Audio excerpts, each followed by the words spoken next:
Hello students. हमारा पहला ये रिप्रोडक्टिव हेल्थ का दूसरा लेक्चर है। तो इस लेक्चर में हम पढ़ेंगे population stabilization and birth control. तो सबसे पहला जो टॉपिक है इसके अंदर, आप मान लीजिए कि हमारा जो हेल्थ सोसाइटी है उसके अंदर हमारा इम्प्रूव हो गया था। तो इम्प्रूव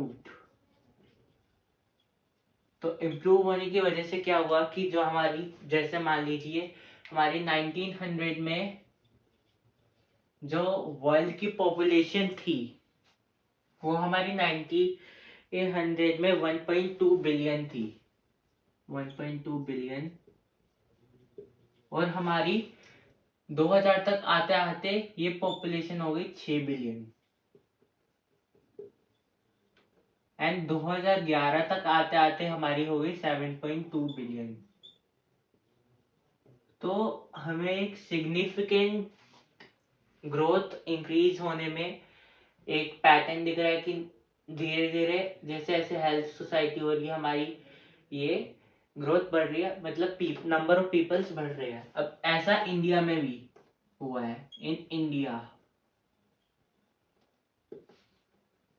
अराउंड इंडिपेंडेंस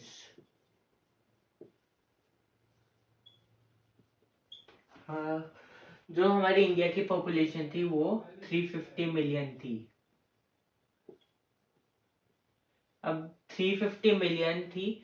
अब ये 2011 आते आते हमारी पॉपुलेशन हो गई, क्रॉस कर गई।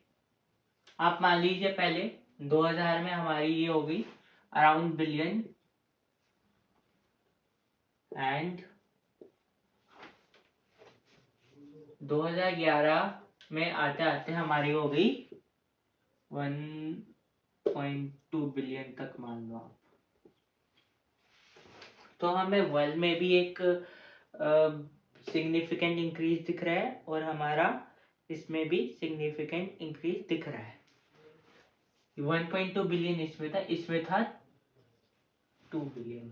तो अब ऐसा क्यों हो रहा है, या फिर तो इसका कोर्स है मोर्टैलिटी,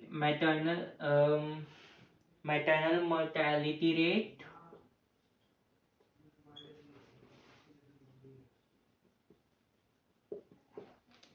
डेथ रेट, या फिर हमारा इन्फेंट मोर्टैलिटी रेट,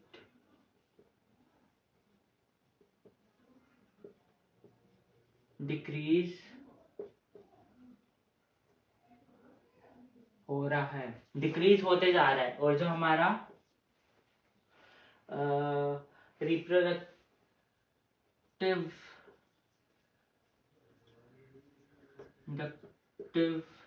पीपल का एज ग्रुप है इज सिग्निफिकेंटली इंक्रीजिंग।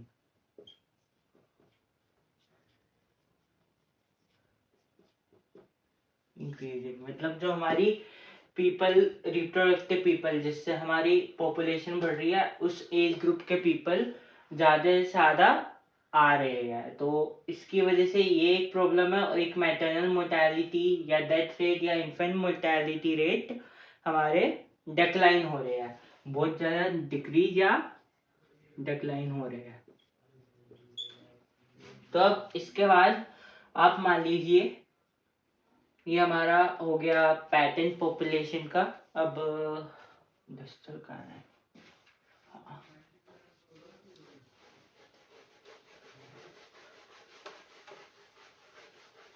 इसके बाद हमारा है पॉपुलेशन को बर्थ कंट्रोल कैसे करें।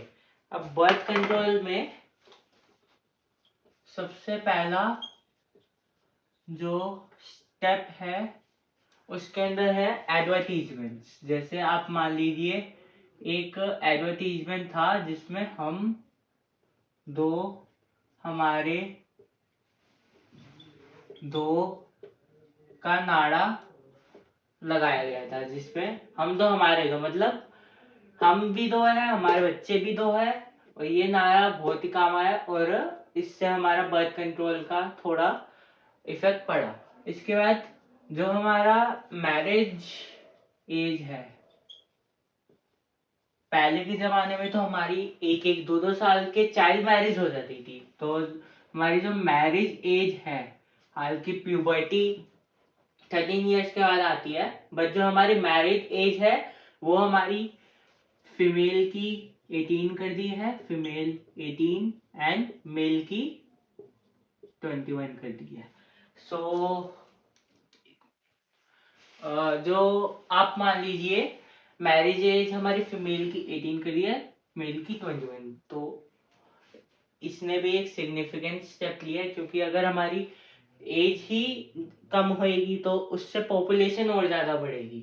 इसके बाद हमारा है यूज ऑफ कॉन्ट्रासेप्टिव्स।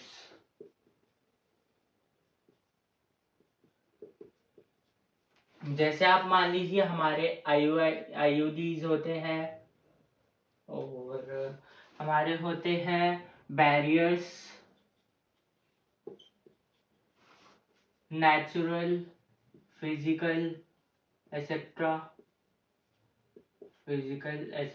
फिजिकल में हमारे हो गए कॉन्डम और डायफ्राम, और हमारे नेचुरल में हो गए कोइटस इंटरप्टस, और हमारा हो गया इसमें पीरियड, कुछ था पीरियड लैक्टेशनल एमेनोरिया, एंड और भी आगे है जो हम आगे की टॉपिक में कवर करेंगे। इसके बाद हमारे हैं इसमें जो हमारे कॉन्ट्रासेप्टिव्स होने चाहिए इको फ्रेंडली होने चाहिए, इको फ्रेंडली, इको फ्रेंडली होने चाहिए, इजीली इफेक्टिव होना चाहिए, और यूजर फ्रेंडली हो गया। इको फ्रेंडली मतलब एक तरीके से यूजर फ्रेंडली लिख लो, और इजीली अवेलेबल होने चाहिए, अवेलेबल। हमारे इसके अंदर सर्जरी भी होती है जिसमें वैसेक्टमी, ट्यूबेक्टमी होती है, जो हमारा अगला टॉपिक ही है। और आप मान लीजिए इसके अंदर हम इम्प्लांट्स भी करते हैं, इम्प्लांट्स एंड पिल्स एसेट्रा, जो हमारा आगे का टॉपिक है। तो बर्थ कंट्रोल कैसे होता है, जैसे ही हमारे दो का हमने नाड़ा एक इंट्रोड्यूस कर दिया, मैरिज एज हमने फीमेल की 18 कर दी और मेल की 21 कर दी। अगर हमारे 14-15 में चाइल्ड मैरिज हो गई और वो सेक्सुअल इंटरकोर्स में इन्वॉल्व हो गए तो पॉपुलेशन और ज्यादा बढ़ जाएगी, इसलिए हमने मैरिज एज थोड़ी बढ़ा दी है। इसका यूज ऑफ कॉन्ट्रासेप्टिव जिसमें आईयूडीज, बैरियर्स, आईयूडीज से क्या होता है कि जो हमारे, ये हम आगे पढ़ेंगे तो मैं उधर ही बता दूंगा आप लोगों को। अब आगे बैरियर्स है natural, physical and surgery, implants, pills, और ये हमारे user friendly, effective and easily available होने चाहिए। ये सब जो हमारे बैरियर्स है ना, ये प्रिवेंट करते हैं या फिर तो ओव्यूलेशन को और फर्टिलाइजेशन, मतलब अगर ओव्यूलेशन नहीं होगा, ओवा नहीं बना, ओवम नहीं बना, तो फर्टिलाइजेशन नहीं होगी। अब अगर हमारा बाय चांस ओवर रिलीज भी हो गया तो हमारी फर्टिलाइजेशन नहीं हो पाएगी, वो आईयूडीज की मदद से। इसके बाद इस टॉपिक में ज्यादा कुछ नहीं है, यही था। बाकी आगे का टॉपिक हम नेक्स्ट वीडियो में कवर करेंगे। तो इस चैप्टर की वीडियोस आपको शॉर्ट्स में मिलेगी, तो